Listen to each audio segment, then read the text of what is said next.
चावल निर्यात में पाकिस्तान भारत का कॉम्पिटिटर है, लेकिन भारत ने चावल निर्यात के क्षेत्र में अपने खरीदारों के साथ जो विश्वास कायम किया है वो पाकिस्तान के लिए एक सपने की तरह है। भारत वर्तमान में दुनिया का सबसे बड़ा चावल निर्यातक देश होने के साथ ही चावल का सबसे बड़ा उत्पादक देश भी है। लेकिन हाल ही में खबर सामने आई है कि पाकिस्तान चावल निर्यातक देशों की सूची में छलांग लगाते हुए तीसरे नंबर पर जा पहुंचा है। इसी बीच अब पाकिस्तान इंडोनेशिया के साथ इंस्टीट्यूशनल एंगेजमेंट को बढ़ाने पर आगे बढ़ रहा है, जिस पर इंडोनेशिया की ओर से सहमति जताई गई है। तो ताजा खबर यह है कि पाकिस्तान और इंडोनेशिया इंस्टीट्यूशनल एंगेजमेंट को बढ़ाने पर सहमत हुए हैं। खबर है कि इस मामले को लेकर joint trade and development committee और ट्रेड फोरम को जल्दी बुलाना शामिल है। इस मामले को लेकर सामने आई जानकारी के मुताबिक पाकिस्तान के फेडरल कॉमर्स मिनिस्टर जाम कमाल खान और पाकिस्तान में इंडोनेशिया के एम्बेसडर चंद्रा वारसेंतो सुकुज्जो के बीच बैठक हुई और इस पर सहमति बनी। बताया गया है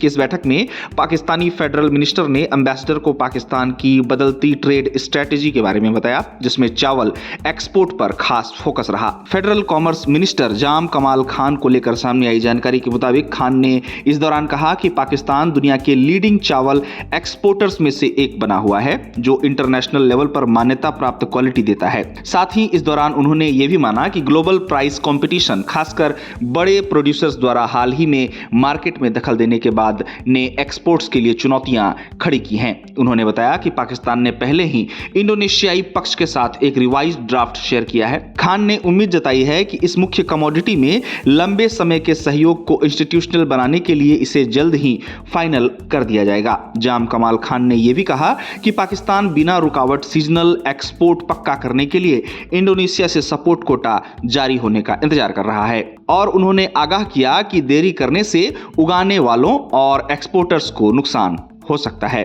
आपको बता दें कि पाकिस्तान में इंडोनेशिया के एम्बेसडर चंद्रा वारसेंतो सुकुज्जो ने पाकिस्तान के प्रपोजल का स्वागत किया है और दोनों देशों के बीच हाल ही में हुई हाई लेवल बातचीत से बने पॉजिटिव मोमेंटम की तारीफ भी की। सुकुज्जो ने भरोसा दिलाया कि उठाए गए मुद्दे, खासकर चावल कोऑपरेशन, एग्रीकल्चरल मार्केट एक्सेस और ट्रेड फैसिलिटेशन पर विचार करके इसे जकार्ता को भेजा जाएगा। साथ ही उन्होंने फूड सिक्योरिटी, अलग अलग सोर्सिंग और कॉम्पिटिटिव प्राइसिंग में इंडोनेशिया की गहरी दिलचस्पी को भी ध्यान में रखा है। आपको बता दें कि पाकिस्तान और इंडोनेशिया के बीच इंस्टीट्यूशनल एंगेजमेंट को आगे बढ़ाने के मद्देनजर joint trade and development committee और ट्रेड फोरम को जल्दी बुलाने के साथ साथ मोमेंटम बनाए रखने के लिए वर्चुअल कंसल्टेशन सहित इंस्टीट्यूशनल एंगेजमेंट को तेज करने पर सहमति हुई है। अब पाकिस्तान और इंडोनेशिया के बीच ट्रेड और इंस्टीट्यूशनल एंगेजमेंट में खासकर चावल व्यापार पर फोकस करना भारत समेत दुनिया के अन्य चावल निर्यातक देशों को आगे आने वाले दिनों में कितना प्रभावित कर सकता है,